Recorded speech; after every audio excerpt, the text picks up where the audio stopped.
Assalamualaikum guys, selamat datang kembali di Guru Gembel Channel. Bangsa-bangsa di seluruh dunia tentu saja memiliki agama-agama tersendiri, agama-agama lokal. Dan di antara para penganut agama lokal, saya pikir orang-orang di kebudayaan Andean, orang-orang Inka, orang-orang Aztec, orang-orang Maya, itu adalah orang-orang yang sangat taat dan sangat beriman kepada Tuhan dan dewa-dewi mereka. Kita ambil contoh yang sangat sederhana, dan ini adalah semacam komparasi yang kurang adil, tapi kita lanjutkan saja. Misalkan begini, cerita Nabi Ibrahim atau Abraham yang mengorbankan anak terbaiknya dan anak yang paling dikasihinya sebagai wujud dan tanda kepatuhan mutlak kepada Tuhan. Dan itu adalah cerita yang inspiratif untuk orang-orang zaman sekarang yang menganut agama Yahudi atau Islam atau Kristen. Tetapi coba Baraya bayangkan orang-orang Inka. Mereka melakukan pengorbanan manusia itu bukan hanya sekali, tetapi berkali-kali, dan terhadap orang-orang yang paling mereka kasihi. Dan tentu saja orang yang dikorbankan itu adalah orang-orang yang tidak berubah menjadi kambing, sama seperti cerita yang pertama itu. Kenapa bisa sampai seperti itu? Kenapa mereka rela untuk melakukan hal-hal yang sangat keji terhadap orang-orang yang paling mereka kasihi? Karena mereka memiliki sistem religi yang sangat-sangat berbeda dan sangat-sangat unik dibandingkan dengan yang kita pahami saat ini. Kalau kita misalkan beragama, maka landasan kita itu adalah silogisme kadang-kadang, atau imajinasi, atau spekulasi mistik dan sebagainya. Tetapi orang-orang Inka tidak. Orang-orang Inka tidak hanya sekedar percaya, orang-orang Inka itu mengetahui, dalam artian mereka bertemu dengan dewa-dewi mereka, dengan Tuhan mereka itu dalam pengalaman yang empiris dan jelas, karena mereka telah masuk ke dalam alam roh dan mereka tahu caranya untuk itu.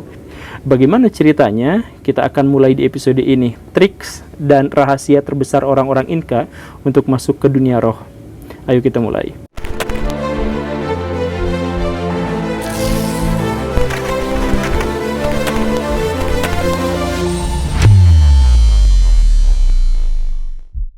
Sekarang Baraya perhatikan gambar ini. Ini adalah gambar Tuhannya atau dewa tertinggi orang-orang Inka yang namanya adalah Wiracocha. Kalau Baraya melihat dengan seksama, maka Baraya akan menemukan ini seperti yang kotak-kotak gitu, yang game kotak-kotak gitu ya. Kepalanya terlalu besar, kemudian tangan dan kakinya tidak terlalu proporsional, dan dengan bentuk yang ya aneh seperti itu, dan warna-warna yang sangat mencolok. Sesungguhnya ini bukan gara-gara orang-orang Inka itu menghayal tentang dewa-dewi mereka, tetapi karena mereka melihat bentuknya memang seperti ini. Ini sangat berbeda dengan kepercayaan-kepercayaan lokal di seluruh dunia di tempat yang lain. Misalkan bangsa Mesir kuno, ketika bangsa Mesir kuno itu menggambarkan tentang Tuhan, maka mereka menggambarkan kekuatan-kekuatan spiritual dan kekuatan-kekuatan natural dari alam raya ini dengan simbol-simbol tertentu, dan kemudian mengkombinasikannya dengan simbol-simbol kemanusiaan.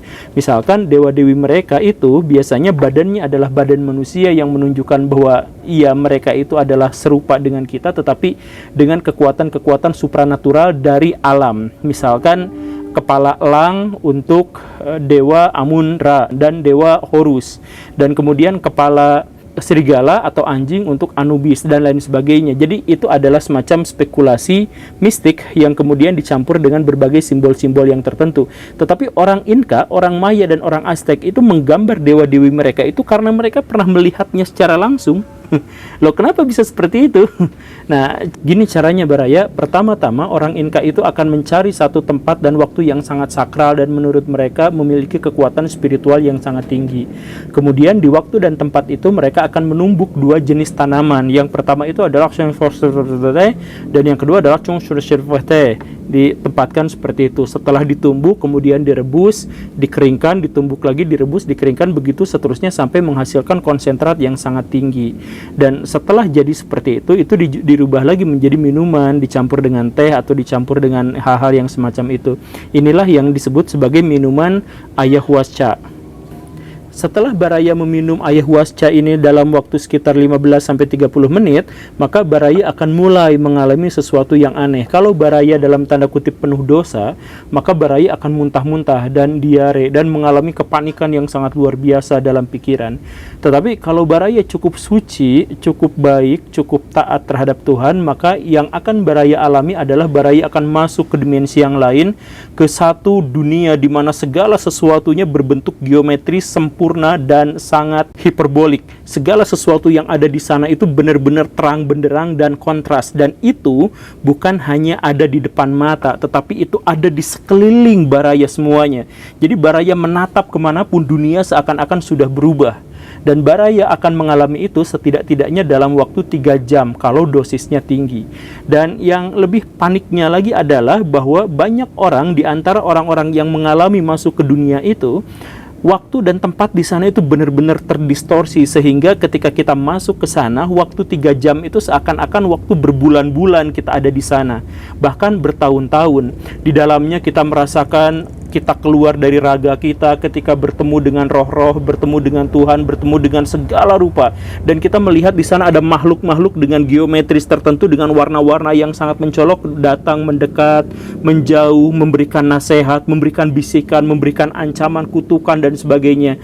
Pokoknya mah pengalaman-pengalaman itu adalah pengalaman-pengalaman batin yang benar-benar merusak, dalam tanda kutip, menghancurkan logika dan pikiran kita, sehingga orang-orang yang masuk ke situ tidak paham bahwa apa yang sesungguhnya terjadi ini adalah dunia roh yang sesungguhnya, ini adalah dunia ketuhanan yang sebenarnya. Itulah yang dialami oleh orang-orang Inka. Sekarang Baraya silakan bayangkan apa yang saya ceritakan barusan. Tetapi kan Baraya hanya mampu membayangkan, sedangkan orang-orang Inka itu benar-benar masuk ke dalam dunia yang seperti itu. Mereka bertemu dengan orang baik, orang jahat, orang masa lalu, orang masa depan. Baraya bisa menggambarkan tentang masa depan yang ada di depan menjadi layar monitor dengan tingkat kontrasan yang sangat pekat dan sebagainya. Itu menghujam ke dalam otak Baraya itu terus-terusan secara intensif dan hampir tanpa henti. Penglihatan-penglihatan itu adalah penglihatan-penglihatan yang nyata. Kenapa seperti itu? Orang-orang modern zaman sekarang akan menyebut dengan sangat sederhana bahwa ayahuasca yang tadi menjadi ramuan itu mengandung DMT. Dan DMT itu adalah sebuah semacam psikoaktif yang membuat kita memang mengalami halusinasi tingkat dewa seperti itu. Jadi orang-orang modern bisa memecahkan masalah itu, tetapi orang-orang masa lalu tidak pernah mengerti apa itu DMT dan tidak pernah mengerti apa itu psikotropika. Tapi dari sinilah kemudian mereka mulai mengidentifikasi Tuhan-Tuhan mereka. Jadi kalau Baraya misalkan lihat Tuhan-Tuhan orang-orang Mesoamerika, khususnya orang-orang Inka, maka bentuknya itu sangat aneh, sangat geometris, simetris, tetapi berwarna-warni sangat pekat. Kenapa warna-warni sangat pekat? Karena itu adalah hasil penggambaran dari kondisi ketika mereka mengalami trance ketika sesudah minum DMT yang tadi itu. Maka saya pikir di sini adalah satu bagian dan hikmah yang harus kita garis bawahi Baraya, bahwa kita ini bertuhan jangan-jangan didasarkan pada ketidaktahuan.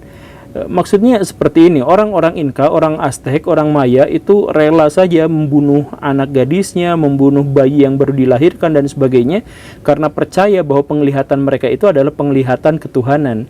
Padahal di dunia modern kita mengetahui, mereka tidak mengetahui, tetapi kita mengetahui bahwa mereka itu kena halusinasi akibat zat psikotropika tertentu, kan seperti itu. Nah sekarang kita bayangkan, jangan-jangan Tuhan yang selama ini kita puja, yang selama ini kita sembah itu adalah Tuhan-Tuhan yang muncul gara-gara ketidaktahuan kita.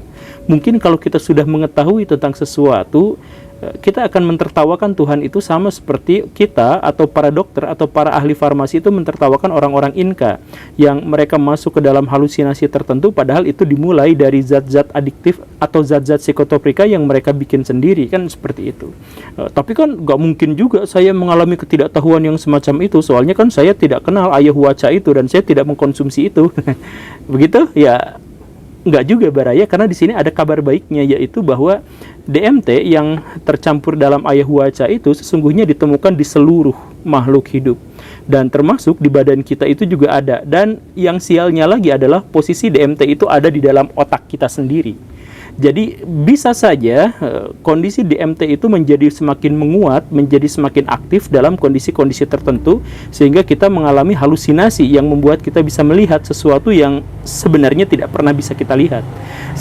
Saya ambil contoh seperti ini Baraya. Kalau ada orang yang mengalami mati suri, itu biasanya dia kekurangan oksigen otaknya, dan karena itu si DMT itu akan menjadi lebih aktif. Dan karena kondisi mati suri atau near death experience itu adalah pengalaman pribadi di mana orang itu merasakan bahwa saya kemudian keluar melayang dari tubuh saya melihat segala sesuatu, saya kemudian melihat arwah-arwah, roh-roh teman-teman saya yang sudah meninggal. Kan banyak orang-orang yang mengalami near death experience kemudian mereka menceritakan pengalamannya seperti itu, iya kan? Nah, ya Iya, mereka biasanya bersaksi kemudian untuk memperkuat iman dari orang-orang yang seiman dan sebagainya gitu. Padahal para dokter, para ahli psikologi yang semacam itu kan sadar bahwa ini sebenarnya tidak terkait dengan hal-hal yang semacam itu. Itu terkait gara-gara si otak itu, DMT-nya menjadi lebih aktif, dan karena itu dia menghasilkan halusinasi-halusinasi atau penglihatan-penglihatan yang sangat luar biasa. Sesuai dengan pengalaman-pengalaman dia sebelum mengalami mati suri itu. Jadi ya, sekali lagi saya mohon maaf, tapi misal Baraya, saya tahulah banyak di antara Baraya yang pernah nonton atau pernah menyaksikan di YouTube atau secara langsung dan sebagainya, orang yang menceritakan bahwa saya pernah pergi ke sorga, saya pernah pergi ke neraka, saya melihat ada orang ini itu di sana dan lain sebagainya. Kemudian dia mengaku, ya kita mengetahui lah ya, itu bukan rahasia lagi, banyak sekali orang-orang yang pernah mengalami mati suri, kemudian dia wawancara atau misalkan masuk dalam satu kajian agama tertentu atau menjadi kesaksian-kesaksian yang semacam itu, kemudian dia bersaksi bahwa dia pernah ke surga, ke neraka. Orang zaman sekarang gitu, ke surga atau ke neraka, kemudian ya melihat ini itu dan sebagainya. Iya, silakan saja dia mengatakan hal yang seperti itu, dan itu bukan sebuah kebohongan karena apa yang dia saksikan itu bisa saja, kita terbuka untuk membuka kemungkinan bahwa bisa aja dia adalah yang seperti itu. Bisa aja dia memang benar-benar ke akhirat rohnya gitu, kemudian balik lagi, ya itu bisa saja, terbuka kemungkinan untuk itu. Tetapi secara ilmiah kajiannya tidak terlalu rumit, kajiannya sangat sederhana, yaitu ketika si otak kekurangan oksigen secara signifikan gara-gara tertekan, benturan, gara-gara stres, gara-gara hal-hal yang semacam itu, maka itu DMT-nya bisa menjadi lebih aktif, dan keaktifan itu akan menciptakan satu halusinasi tertentu yang membuat orang itu mengalami hal-hal yang dia sebut sendiri sebagai hal yang sangat spiritual. Jadi apakah iman Baraya tergoncang di sini? Ya, saya mohon maaf kalau misalkan seperti itu, tapi intinya adalah kalau Baraya misalkan mau beragama atau mau beriman, topang itu dengan ilmu pengetahuan dan kesadaran. Kalau Baraya beriman secara buta, Baraya tidak akan pernah yakin dan tahu tentang apa yang sesungguhnya terjadi.